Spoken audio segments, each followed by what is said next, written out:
Bismillahirrahmanirrahim. Assalamualaikum warahmatullahi wabarakatuh. Selamat pagi saya ucapkan kepada Ustazah Anis dan juga kawan-kawan sekelas sekalian. Hari ini grup kami akan melakukan pembincangan satu tajuk yang tidak asing lagi dalam kehidupan kita, iaitu mengenai demam denggi. Tapi kami spesifikasikan lagi tajuk pembincangan kami kali ini kepada trend demam denggi di Lembah Kelang. Okey. Sebelum saya dan rakan-rakan meneruskan pembincangan ini dengan lebih lanjut, izinkan saya memperkenalkan diri dan juga ahli kumpulan saya. Saya Ahmad Nur Haziq bin Luqman Hassan, dan yang kedua Ahmad Rizaluddin, yang ketiga Muhammad Iskandar, yang keempat Muhammad Adik Syahmi, yang kelima Syahmi Wafiq Ali, yang keenam Zahid Zairul Nizam, dan yang terakhir sekali Nur Ihtisham. Seterusnya. So, kita pergi kepada pengenalan. Apa itu yang dimaksudkan dengan denggi? Denggi ini merupakan sejenis penyakit yang disebabkan hasil gigitan nyamuk yang menyebabkan demam denggi. Penyakit ini disebabkan hasil gigitan nyamuk Aedes yang membawa virus DEN 1, DEN 2, DEN 3 dan DEN 4. Demam denggi ini demam yang sangat bahaya yang membawa risiko besar kepada kematian, dan sehingga hari ini masih tiada ubat lagi untuk merawat demam ini. So kita pergi ke terang demam denggi di Lembah Kelang. Lembah Kelang seperti sedia maklum, Lembah Kelang merupakan kawasan yang memiliki penduduk lebih daripada 6 juta orang serta merupakan pusat industri dan perdagangan di Malaysia. Menurut laporan yang dikeluarkan oleh Kementerian Kesihatan Selangor, ada menyatakan kes kumulatif denggi di Lembah Kelang meningkat sebanyak 43.8%, iaitu sebanyak 13,393 kes dengan 30,543 kes dilaporkan berbanding 17,150 kes bagi tempoh sama bagi tahun lepas. Kes ini direkodkan pada tahun 2023. Peningkatan jumlah kematian juga direkodkan disebabkan demam denggi ini. Kematian direkodkan sebanyak 8 kematian berbanding pada tahun lalu hanya 4 kematian disebabkan demam denggi ini. So dalam pembincangan kali ini, grup saya akan membentangkan dengan lebih lanjut tentang faktor demam denggi, langkah-langkah mengatasi demam denggi dan lain-lain. Saya mempersilakan pembentang seterusnya untuk membentangkan slide seterusnya. Okay, terima kasih. Itu sahaja daripada saya dan Hisam ini. Assalamualaikum. Assalamualaikum warahmatullahi wabarakatuh. Nama saya Syamil Wafiq Ali bin Zamani. Hari ini saya akan bentangkan tentang teori demam denggi. Yang pertama, agent. Virus bawaan nyamuk Aedes wanita, Aedes aegypti, Aedes albopictus, virus DEN 1, DEN 2, DEN 3 dan DEN 4. Penyakit ini ditularkan kepada manusia melalui gigitan nyamuk yang dijangkiti oleh virus tersebut. Untuk persekitaran, iklim yang panas dan lembap. Untuk iklim yang panas, ia menjadikan nyamuk lebih aktif dan meningkatkan frekuensinya untuk menggigit mangsa, selain penyebaran virus denggi menjadi lebih luas. Untuk lembap, ia sekaligus meningkatkan tempat pembiakan nyamuk Aedes dengan cara bertelur di tempat air yang bertakung. Okey, untuk waktu pagi dan senja, waktu aktif nyamuk Aedes ialah antara jam 6.30 pagi hingga 8.30 pagi, serta antara jam 5.30 petang sehingga 8.30 malam. Tetapi nyamuk Aedes juga boleh aktif menggigit pada waktu lain sekiranya cuaca persekitaran menyamai waktu aktifnya, iaitu suhu kurang daripada 28 darjah Celsius. Itu sahaja daripada saya. Assalamualaikum warahmatullahi wabarakatuh. Nama saya Zahid Zairul Nizam, nombor ID 2023 395 721. Jadi dalam perbincangan ini saya akan terangkan tentang faktor-faktor yang menyebabkan penyebaran wabak denggi. Jadi faktor yang pertama adalah faktor persekitaran.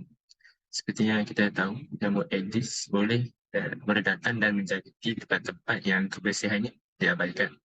tempat yang kotor, tidak kemas dan kucir-kacir maupun kawasan yang boleh menyebabkan takungan air berpotensi untuk dijadikan sebagai habitat kepada nyamuk Aedes untuk mereka membiak.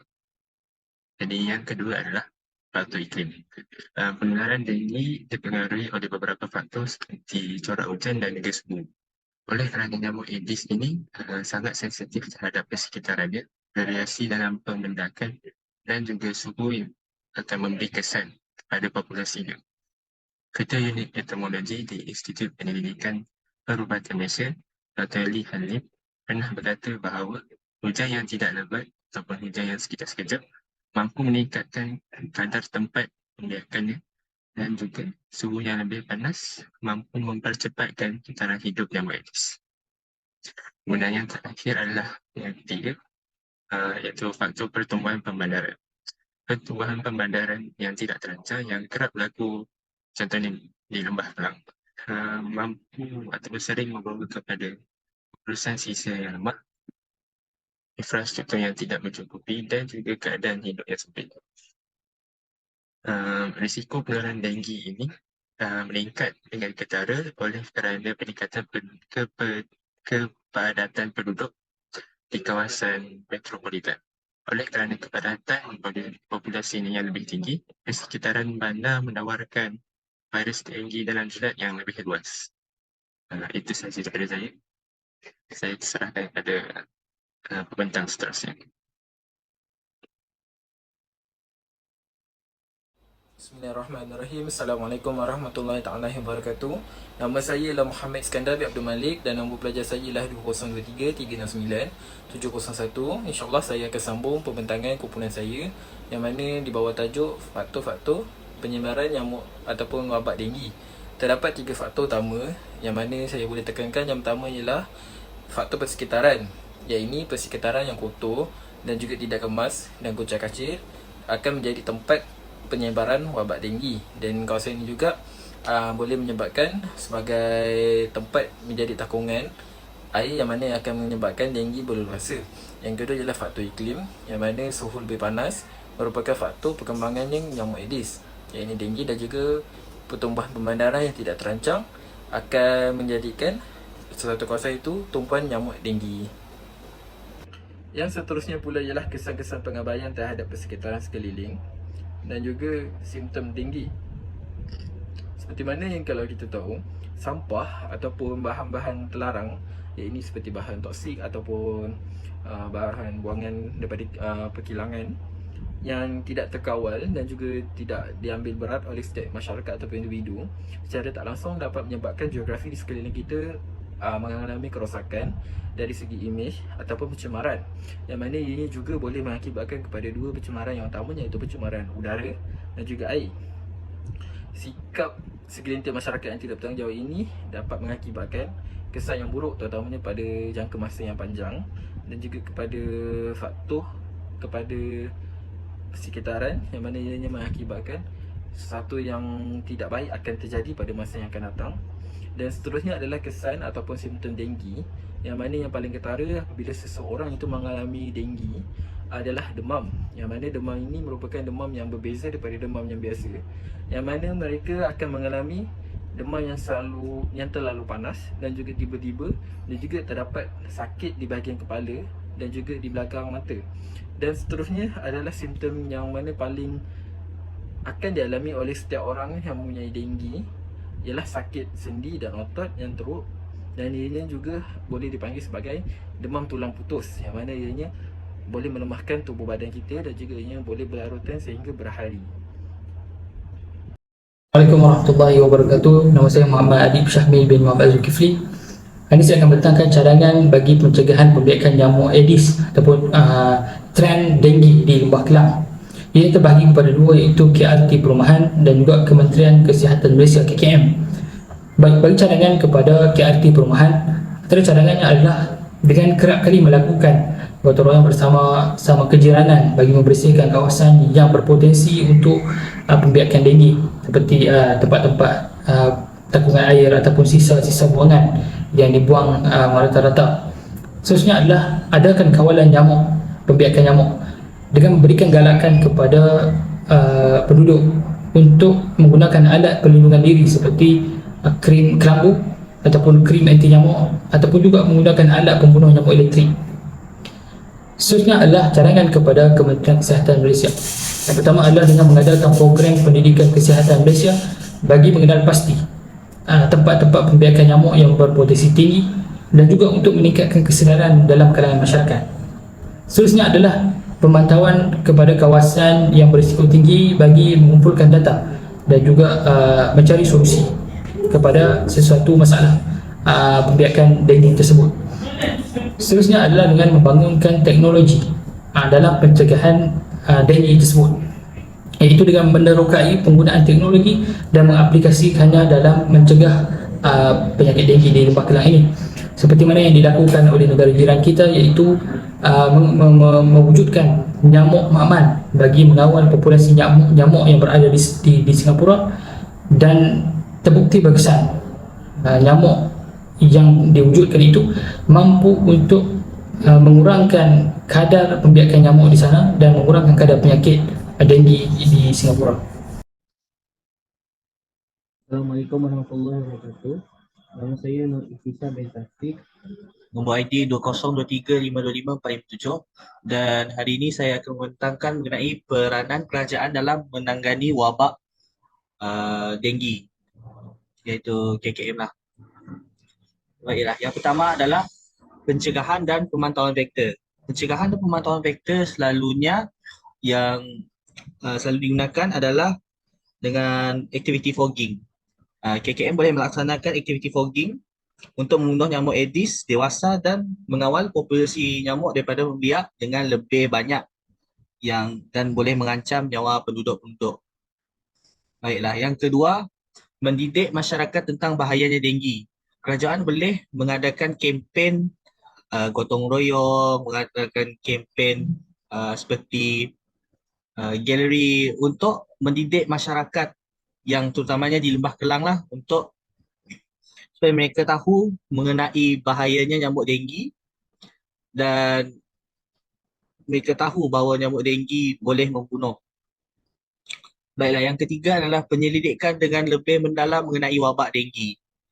Kerajaan boleh menyumbangkan dana untuk meneliti dengan lebih mendalam mengenai wabak denggi supaya penyakit tersebut boleh dirawat dengan lebih baik dari semasa ke semasa untuk mengurangkan kematian. Baiklah, yang terakhir adalah bekerjasama dengan agensi kesihatan antarabangsa dalam menangani wabak denggi. Kerajaan juga boleh bertukar maklumat dengan agensi kesihatan antarabangsa yang selalunya mempunyai teknologi yang lebih baik daripada Malaysia, supaya mereka tahu cara-cara untuk mengubati penyakit denggi dan untuk mengekang wabak denggi ni. Jadi itu sahaja daripada saya. Sekian, terima kasih. Bismillahirrahmanirrahim. Assalamualaikum warahmatullahi wabarakatuh. Nama saya Ahmad Rijaluddin Al-Faruqi binti Adira. Saya akan menyambung kepada yang terakhir sekali, iaitu kesimpulan. Kesimpulan bagi pembentangan ini adalah demam denggi adalah merupakan satu kebimbangan kesihatan awam yang sangat ketara di kawasan tropika dan juga subtropika yang disebarkan oleh nyamuk Aedes. Pencegahan melalui kawalan nyamuk dan juga langkah perlindungan adalah sangat penting, walaupun demam denggi ini tiada satu rawatan yang khusus, tetapi beberapa pengesanan awal yang boleh dilakukan dan juga rawatan perubahan boleh dapat mengurangkan kes yang teruk. Seterusnya, melalui penyelidikan yang berterusan dan juga kesedaran awam dan juga usaha untuk membuat satu vaksinasi bagi penyakit demam denggi ini adalah penting dalam usaha untuk memerangi demam denggi secara global. Itu saja daripada saya. Sekian, terima kasih.